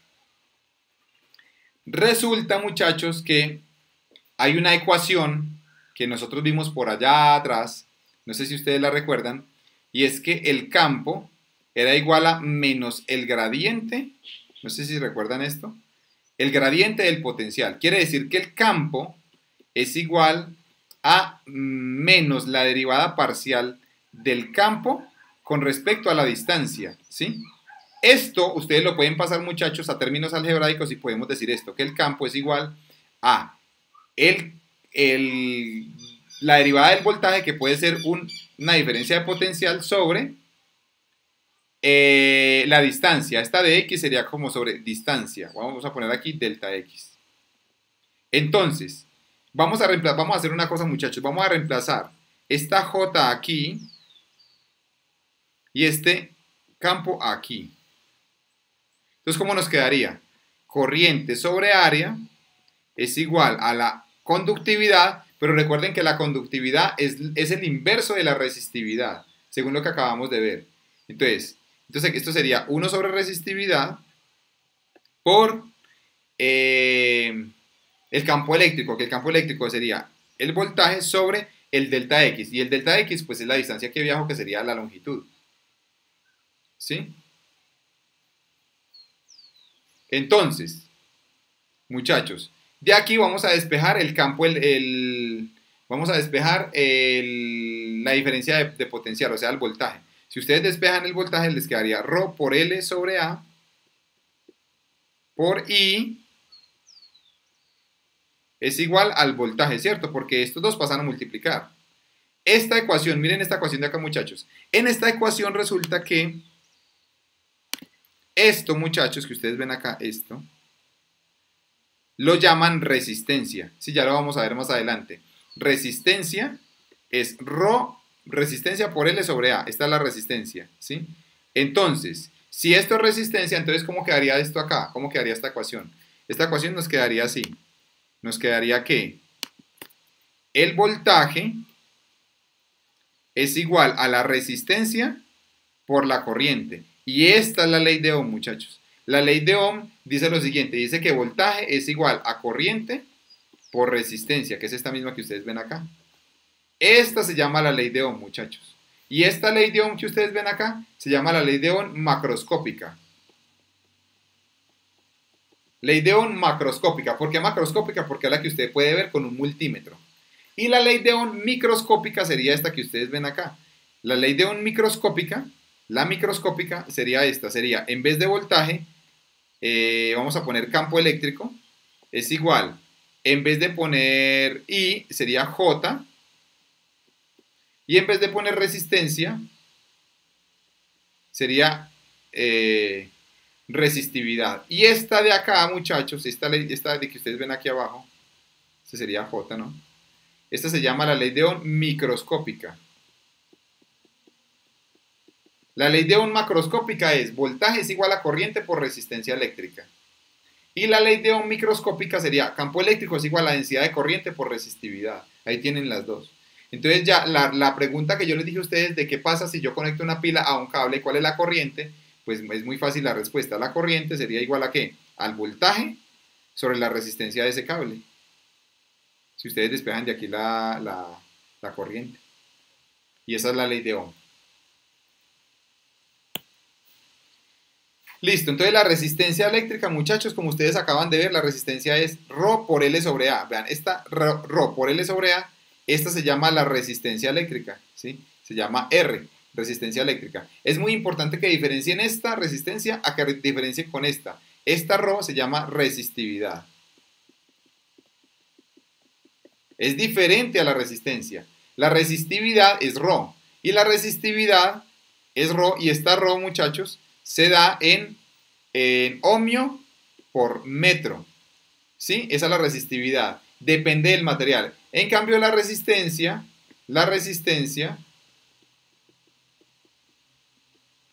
se da en ohmios. ¿Sí? Esa es la diferencia entre la resistividad y la resistencia. Y la resistencia también cambia con la temperatura, muchachos. Entre más caliente esté el material, más resistencia tiene. ¿Sí? Y por lo tanto menos corriente, digamos, conduce. Entonces, si yo tengo un material, por ejemplo, muchachos, un alambre, si yo tengo una temperatura, por ejemplo, 20 grados centígrados, y tengo una temperatura, por ejemplo, de menos 80 grados centígrados, si ustedes hacen una gráfica, muchachos, de resistencia en función de temperatura, es una función que sube. ¿Qué quiere decir, muchachos? Que si aquí tengo la resistencia a 20 grados centígrados y si aquí la tengo a menos 80 grados centígrados, pregunta, ¿en cuál de estas dos situaciones hay mejor conductividad eléctrica? ¿En cuál de estas dos se conduce mejor la corriente? A ver, ¿en cuál de esas dos situaciones se conduce mejor la corriente? Entonces, acá, muchachos, hay más conductividad eléctrica. O sea que hay menos resistividad eléctrica, ¿sí? O sea que aquí se conduce mejor. Y en general, muchachos, entre menos sea la temperatura, más conductividad hay. Es decir, se puede conducir mejor. Lo que me quiere decir que entre menos temperatura tenga el cuerpo, más corriente puede conducir. Y aquí nosotros vamos a llegar a un momento en el cual lo tenemos con tan baja temperatura que llega un momento en el cual se vuelve superconductor. ¿Se han escuchado hablar de los superconductores? Los superconductores es que tienen temperaturas tan bajas, que la conductividad es muy alta, es altísima, y la resistividad prácticamente es cero, o sea, no hay resistividad. Por lo tanto, los superconductores pueden transportar corriente sin perder ninguna energía. ¿Qué es lo que me quiere decir esto, muchachos? Lo que me quiere decir esto es que digamos, los científicos han estado buscando superconductores. ¿Por qué? Porque si logran encontrar superconductores, si usted tiene un poste de luz, un alambre, digamos, tiene un poste de luz y aquí tiene otro poste de luz. Ustedes han visto que acá pues hay unos cables, ¿no? Estos cables, muchachos, cada vez que nosotros transportamos energía, electricidad por estos cables, se pierde energía, porque estos cables se calientan. Ahorita vamos a mirar por qué. Esto se calienta. Entonces, cuando esto se calienta, se pierde energía. O sea que se pierde energía. ¿Por qué? Pues porque se están calentando, porque hay una resistencia. Esta resistencia hace que se calienten los cables, ¿sí? ¿Qué pasa? Si logran encontrar superconductores, es decir, conductores que no tengan resistividad, entonces aquí no se perdería nada de energía. Y por lo tanto, muchachos, como no se pierde nada de energía, transportar la energía no valdría ningún dinero. Es decir, que podríamos tener energía prácticamente gratuita, ¿sí? Pero hay un problema y es que estos superconductores solamente existen con temperaturas muy bajas. Actualmente se están investigando otros materiales para tratar de subir estas temperaturas a temperaturas ambiente, pero todavía no lo han encontrado. Ok, viene algo que se llama la potencia eléctrica, antes de ver las aplicaciones. La potencia eléctrica y la potencia eléctrica es la velocidad a la cual la energía es liberada o es desarrollada a lo largo de un resistor. Esta potencia eléctrica lo que me quiere decir es cuánta energía se pierde. ¿Cuánta energía se pierde, muchachos? ¿Sí?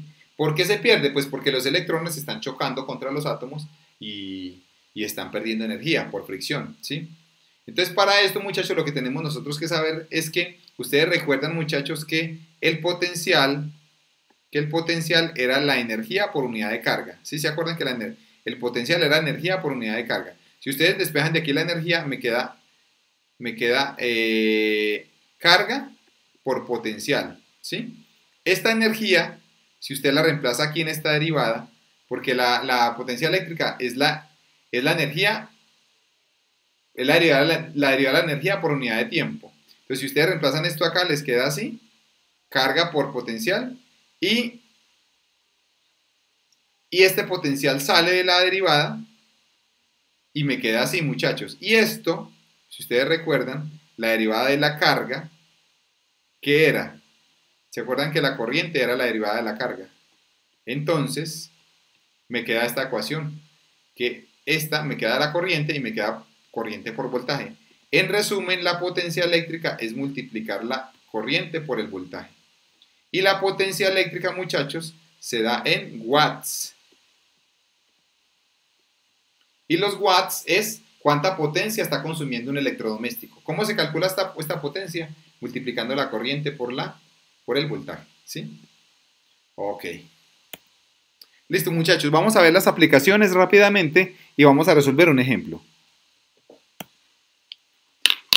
Miren las aplicaciones de esto, es lo interesante. Vamos a mirar las aplicaciones de las corrientes de convección. Para esto recordemos que hay un señor que se llamó Julius Plücker, que vivió entre 1801 y 1868, fue un matemático y físico alemán, y él inventó el tubo de rayos catódicos en 1858.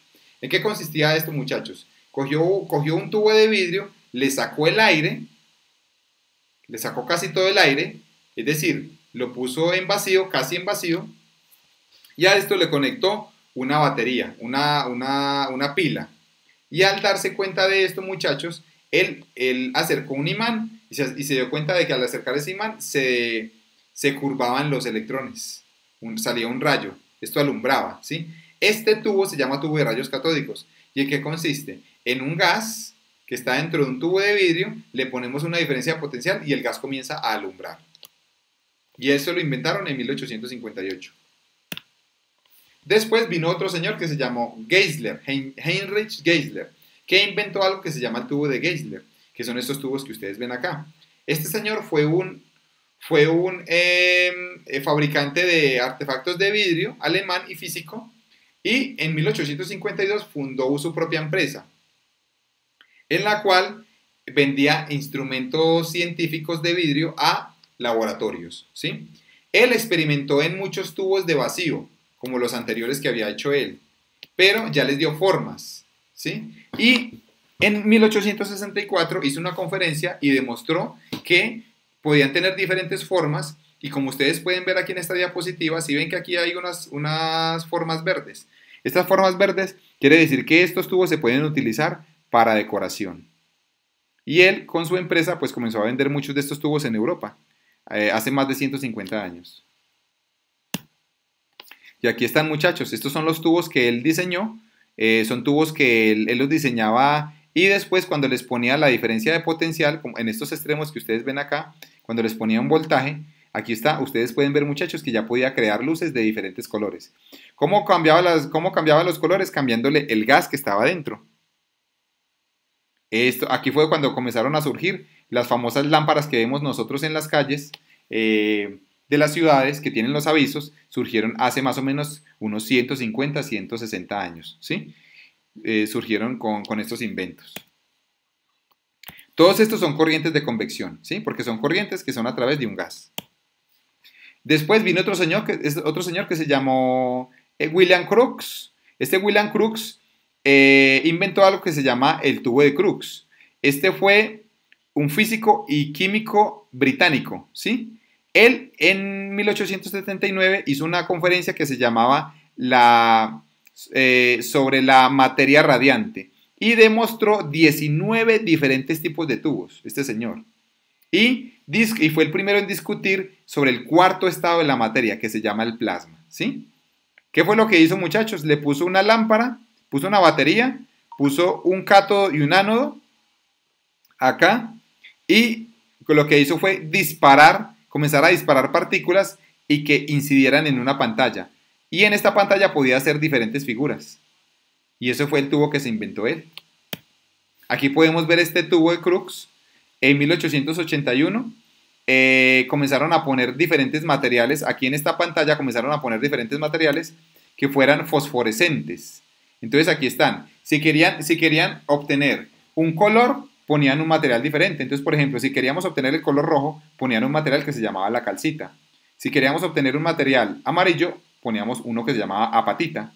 Si queremos poner uno que se llamaba un green fosforescente, o sea, un verde fosforescente, como las patas de este escarabajo, entonces en estas patas de este escarabajo le poníamos la willemita, ¿sí? Y aquí, dependiendo del color, le podíamos poner un mineral determinado. Entonces, cuando nosotros hacíamos incidir electrones en este cucarrón, en este escarabajo, cuando le disparábamos, ustedes ven que en la parte de acá arriba está el disparador del cañones. Cuando viene los electrones y chocan contra el escarabajo, se forman estos colores. Estos ustedes lo pueden ver en un museo que está en Francia. Y aquí podemos ver, miren lo interesante muchachos, aquí está el disparador de electrones. Aquí está una veleta, esta veleta se mueve cuando inciden los electrones. Y aquí sobre estas flores le ponemos diferentes minerales y miren los colores que se van formando. Miren lo interesante. Esto se llama el tubo de Crookes. Y se vende para decoraciones. Obviamente pues esto es bien costoso, ¿cierto? Este es otro tubo de Crookes en el cual le pusieron una cruz de malta. Y al ponerle la cruz de malta, pues se puede hacer la cruz de malta así. Este es el obstáculo, este es el disparador que sería el cátodo. Aquí salen los electrones y forman esta cruz. Y aquí al final hay una pared de fósforo. Y esa pared de fósforo hace que se vea esa luz con la cruz de malta. Después, muchachos, vino uno de los descubrimientos más impresionantes en la física, que fue casi en el año 1900, que fue el descubrimiento del electrón. ¿Quién descubrió el electrón? Un científico que se llamó Joseph John Thomson. No sé si lo han escuchado, Thomson. Él fue el que descubrió el electrón. Este señor muchacho fue un físico inglés y él fue el primero que midió la carga del electrón en 1897. ¿Qué hizo para descubrir el electrón? Miren lo que hizo, muchachos. Cogió la batería y en esta batería, muchachos, puso la batería dentro del tubo de Crookes, o sea, este tubo en vacío. Y aquí a este se llama cátodo, este se llama ánodo. Entonces, al prender la batería, muchachos, lo que pasó fue que de aquí comenzaron a salir electrones. Y esos electrones comenzaron a salir y aquí puso un campo eléctrico, puso una placa cargada positiva aquí abajo y una placa negativa arriba. Entonces, ¿qué pasa, muchachos? Si los electrones salen, como los electrones son negativos, la placa positiva va a traer los electrones negativos. Entonces, los electrones se desvían hacia abajo. Entonces, se dio cuenta al poner una lámina acá, se dio cuenta de que las partículas se desviaban hacia abajo. Y como se desviaban hacia abajo, quiere decir que tenían carga negativa. Y ahí fue donde descubrió el electrón. Eso fue hace más o menos en el año 1900, o sea, más o menos hace 120 años, ¿sí? Hace 120 años se descubrió por primera vez el electrón. Y lo descubrió este señor con ese experimento tan brillante. Y también con base en esto mismo, si nosotros no hacemos que estas placas tengan cargas positivas y negativas fijas, sino que le cambiamos las cargas, se le intercambiamos de orden, así, si a estas placas le intercambiamos de orden, si hacemos que primero sean positivas y después negativas, después positivas y después negativas, vamos a inventarnos a lo que se llama el osciloscopio, que simplemente son chorros de electrones que primero se mueven hacia arriba, después hacia abajo, después hacia arriba, después hacia abajo.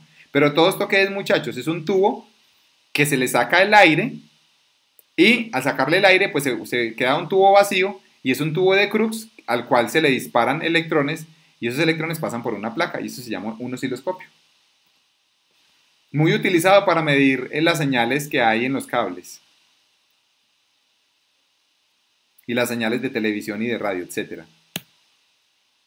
Muy similar a esto, muchachos, están los rayos X. Los rayos X también como surgieron, muchachos, lo mismo. Tenemos un cátodo, tenemos un ánodo, tenemos un tubo de vidrio que está en vacío.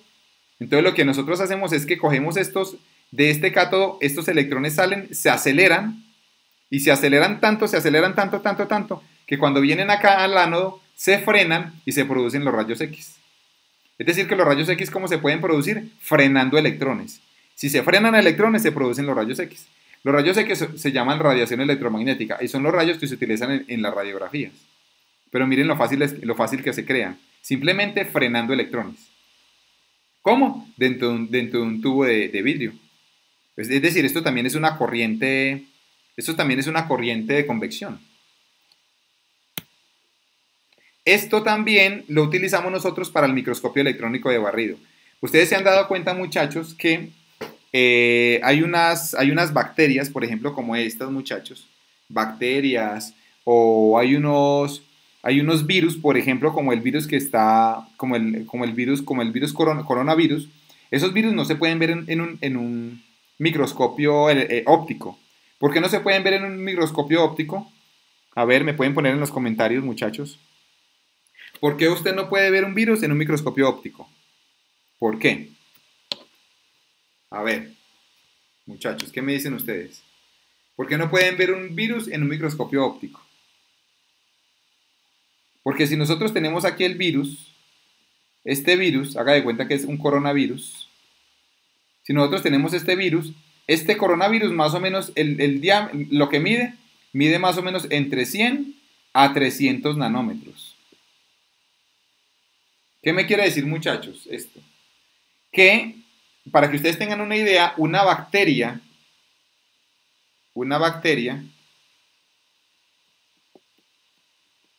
mide más o menos, para que tengan una idea, más o menos unos 1000 nanómetros, más o menos, ¿sí? Una bacteria puede medir unos 1000, unos 2000, pues depende de la bacteria, ¿no? Es decir, que un virus mide como casi la décima parte de una bacteria. Ahora, ¿por qué no lo podemos ver con un microscopio óptico? Efectivamente es por el tamaño. Porque la luz, muchachos, la luz visible, tiene una longitud de onda, muchachos. Recuerden que la longitud de onda es la distancia que hay entre cresta y cresta de una onda, ¿sí? La longitud de onda de la luz visible es más o menos entre los 400 nanómetros y los 800 nanómetros. Entonces, usted con la luz visible puede ver objetos que midan más de 400 nanómetros. ¿Sí? Con la luz visible. Es decir, que puede ver las bacterias. Pero no puede ver los virus. Porque los virus, como el coronavirus, mide 100 nanómetros. O sea, es menor que la longitud de onda de la luz visible. Es decir, que sin importar qué tan bien construido esté un microscopio óptico, por más bien construido que esté, jamás voy a poder ver un virus que tiene 100 nanómetros. ¿Por qué? Porque la longitud de onda con la que yo estoy utilizando el microscopio de luz visible tiene 400 nanómetros. Entonces, para poder ver virus, ¿qué se necesita, muchachos? Se necesita un microscopio especial. Y un microscopio especial, como muchos que hay, es un microscopio electrónico. ¿Qué es un microscopio electrónico, muchachos? Funciona, en vez de funcionar con luz, funciona con electrones. Por eso se llama microscopio electrónico. ¿Qué es lo que hacen, muchachos? Cogen aquí y tienen una fuente de electrones. Disparan los electrones. Así mismo como se disparan los electrones acá, en el cátodo. Tienen un cátodo, disparan los electrones. Cogen un lente, pero este lente ya no sería un lente como la lupa, sino que sería un imán. Se llaman lentes magnéticos. Cogen un imán, direccionan esto y lo disparan sobre lo que quieren observar y al disparar acá, esos electrones rebotan, muchachos. O sea, vienen acá y esos electrones rebotan. Llegan acá y hacen que este material emita electrones. Y esos electrones que los recogen por medio de un sensor y esto ya lo analizan y ahí se convierte en una imagen. Quiere decir que todas estas imágenes que ustedes ven con microscopios electrónicos no se producen con luz, sino que se producen con electrones. Cada electrón que coge este sensor de aquí quiere decir como un color diferente de blanco y negro. ¿Sí? ¿Estamos de acuerdo? Entonces, en eso se basa un microscopio electrónico de barrido. También hay otras aplicaciones, muchachos, que son las celdas solares, que es la línea que yo manejo, ¿cierto? Las celdas solares, ¿en qué consisten? En un material semiconductor. Ustedes saben que los paneles solares usualmente se hacen de silicio, entonces tienen silicio. Ese silicio pues se puede fabricar silicio tipo P y tipo N. Digamos que este es el silicio tipo P. ¿Qué quiere decir silicio tipo P? Que tiene cargas positivas. ¿Qué quiere decir este silicio tipo N? Que tiene cargas negativas. Entonces esto es un diodo, muchachos. Y cuando este diodo usted lo pone en el sol, se crea una corriente eléctrica. Y aquí es donde ocurre el efecto fotovoltaico. Y el efecto fotovoltaico, muchachos, es precisamente una consecuencia de todo lo que acabamos de ver. Hay corrientes de arrastre, que es esta, la que ya acabamos de ver hoy, pero también hay corriente, no solamente corriente de huecos, sino corriente de electrones. Es decir, que cuando ustedes tienen una celda solar, no solamente hay corriente de electrones, sino también de unas partículas que son positivas, ¿sí?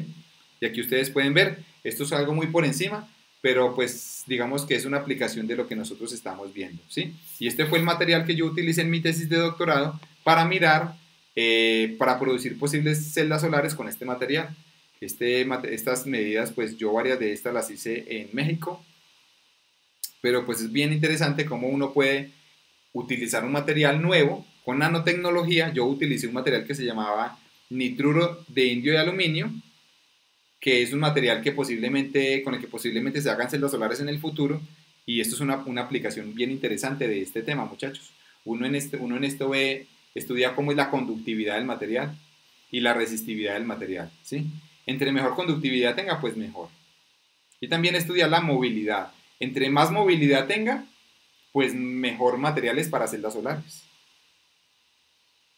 Este material, como ustedes pueden ver acá, aquí hay una caracterización. Yo lo deposité sobre 3 materiales diferentes. Lo deposité sobre silicio, sobre vidrio y sobre PET. PET es ese material transparente con el que hacen las botellas, para mirar la posibilidad de hacer celdas solares sobre material transparente PET y sobre vidrio. Y también sobre silicio. Y esta investigación yo la sigo conduciendo en la actualidad. Estamos viendo la posibilidad de hacer un prototipo de celdas solares, porque actualmente esta celda solar actualmente ha llegado máximo hasta el 2% aproximadamente, al 2,5%. Entonces la idea es subirle la eficiencia, y esto lo estamos haciendo en el Laboratorio de Física del Plasma de la Universidad Nacional y en la Tecnoacademia del SENA también. Listo, muchachos. Ya para finalizar, vamos a mirar un ejemplo. En este ejemplo me están diciendo un termómetro de resistencia que mide la temperatura por medir el cambio en la resistencia de un conductor. Entonces aquí es donde viene algo bien interesante, muchachos. Aquí les voy a decir algo. Ustedes han visto que hay unos termómetros, no sé si los conocen, que son los famosos termómetros que son los termómetros digitales, ¿sí? Estos termómetros digitales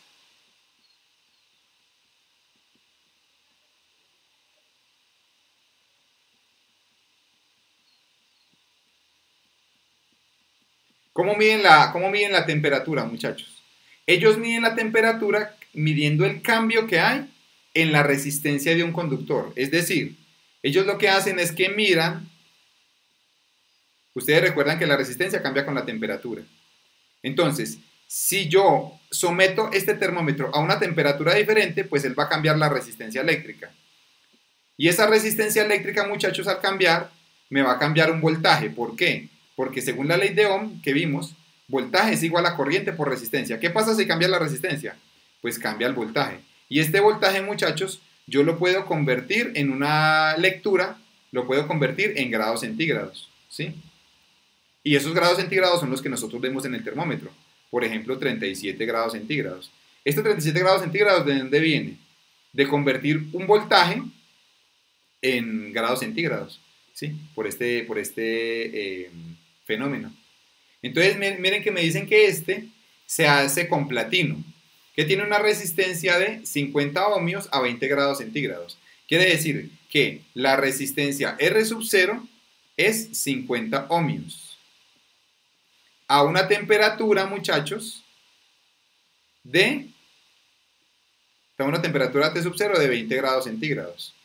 Me están diciendo, cuando se sumerge en un vaso que contiene indio derretido, su resistencia incrementa a 76,8. Quiere decir que la resistencia es de 76,8 ohmios cuando la temperatura no se sabe. Me están diciendo cuál es la temperatura de este indio que está derretido. Calcular esta temperatura, calcular el punto de fusión del indio, ¿sí? Entonces me están pidiendo cuánto es la temperatura. Este problema simplemente es de utilizar esta ecuación. R es igual a R sub 0 por 1 más alfa por T menos T sub 0. Entonces miren, muchachos, de esta ecuación Yo solamente lo que tengo que hacer es despejar esta T. Ahora, pregunta, ¿será que tengo todos los otros datos? Entonces vean muchachos, tengo esta resistencia, ¿cierto? Porque miren que tengo este dato, tengo esta resistencia. Tengo la resistencia inicial, que es esta. Tengo la temperatura inicial, que es esta. Solamente tengo que despejar es esta. Ahora, la pregunta es, ¿cuánto vale este alfa? Pues este alfa, busco en la tabla cuánto vale para el platino. Y para el platino, según la tabla que nosotros vimos anteriormente, si ustedes se dan cuenta aquí, muchachos, la tabla para el platino, miren lo que vale el alfa. Este es el coeficiente de temperatura. 3,92 por 10 a la menos 3. 3,92 por 10 a la menos 3. 3,92 por 10 a la ¿qué? A la menos 3 grados centígrados a la menos 1. Entonces, de aquí de esta ecuación solamente sería despejar esta temperatura y ahí ya terminaría el problema. Miren que es bien sencillo, solamente es despejar de aquí la temperatura. Ahora, si nosotros despejamos la temperatura, pues me queda una expresión algebraica, ¿cierto? Me va a quedar algo así.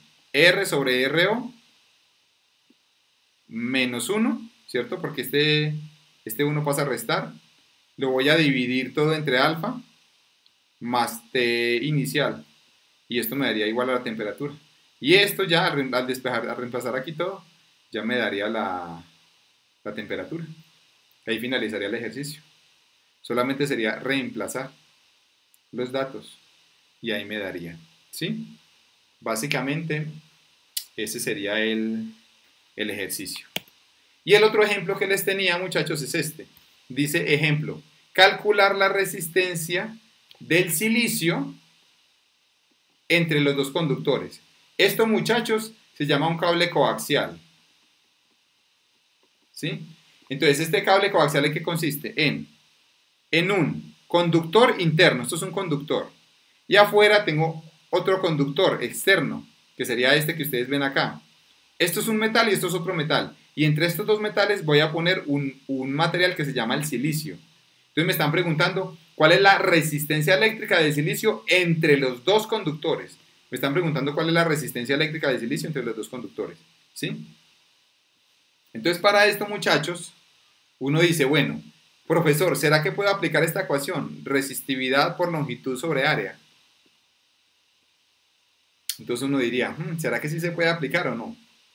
Porque es la resistencia entre los dos conductores. Siempre que usted le diga la resistencia entre los dos conductores, quiere decir que un conductor, este conductor, está, por ejemplo, negativo, y este otro conductor está positivo. O sea, lo que me quiere decir es que entre estos dos conductores hay un voltaje. Y como entre estos dos conductores hay un voltaje, muchachos, lo que me quiere decir esto es que la corriente eléctrica sale en estas direcciones. Vean, la corriente eléctrica sale en estas direcciones. ¿Sí? Y recuerden que siempre que ustedes vayan a aplicar esta ecuación, siempre, siempre, siempre, muchachos, siempre, la longitud es la longitud a lo largo de la cual va la corriente eléctrica. ¿Sí? Y el área es un área perpendicular a esa corriente eléctrica. Entonces la pregunta que les voy a hacer es lo siguiente, muchachos. ¿El área a través de la cual va esta corriente es constante o no es constante? El área. Díganme ustedes. ¿El área a través de la cual va esto es constante o no es constante? Entonces la respuesta, muchachos, es que no es constante. ¿Sí? No es constante. Ahora, ¿por qué no es constante? Porque el área a través de lo cual van estos, va esta corriente, el área, muchachos, es el área de esta arandelita que ustedes ven acá. Esto está así. Entonces, el área de esta arandelita, muchachos, si usted la abre, el área es un rectángulo. Y ese rectángulo tiene un espesor. A ver si lo logran ver. Esta arandela que ustedes ven acá tiene un espesor. Ahora, si esto tiene un radio R, el área aquí sería 2πr y esta sería L, la longitud, ¿sí? Entonces, ojo pues que aquí viene algo interesante. Yo podría ver esto como si fueran muchas arandelitas que están así, como el papel higiénico, ¿sí? Entonces yo lo que estoy haciendo, muchachos, es coger solamente una de esas arandelitas que tiene un espesor de R. El espesor de esto es de R, ¿sí? Entonces vamos a mirar cuánto es la resistencia de esta. Entonces la resistencia de esta arandelita sería, según la ecuación que vimos por acá, sería ρ por L, que sería dr, sobre el área. ¿Y el área cuánto es? 2πr de L. 2πr por L. Esta sería una resistencia, pero recuerden que esto está formado por muchas arandelas de esas, ¿sí? Está formado por muchas arandelas de esas. Entonces, esta solamente es la resistencia de una de esas.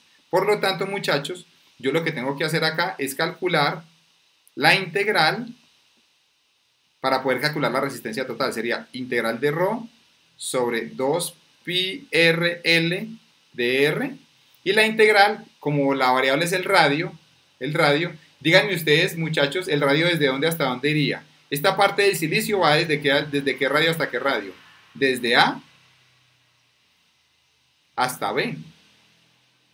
Por lo tanto, díganme, muchachos, ¿qué puedo sacar de esta integral? Puedo sacar la resistividad, puedo sacar el 2pi, puedo sacar la L y me queda la integral de dr sobre R. Desde A hasta B. ¿Ustedes recuerdan cuánto es la integral de dr sobre R? A ver, díganme cuánto es la integral de dr sobre R. Es que logaritmo natural evaluado entre A y B. Y si ustedes recuerdan, si uno evalúa el logaritmo entre A y B, queda el logaritmo de B sobre el logaritmo de A. Y eso al final queda una resta de logaritmos, que por propiedades de logaritmos me va a quedar así, muchachos. Me va a quedar logaritmo de B sobre A. ¿Por qué? Porque recuerden que el logaritmo natural de B menos logaritmo natural de A es igual al logaritmo natural de B sobre A. Y ahí finalizaría este ejercicio. En otras palabras, ustedes me preguntarán, profesor, ¿yo cómo sé cuando tengo que hacer una integral o no? ¿Cierto?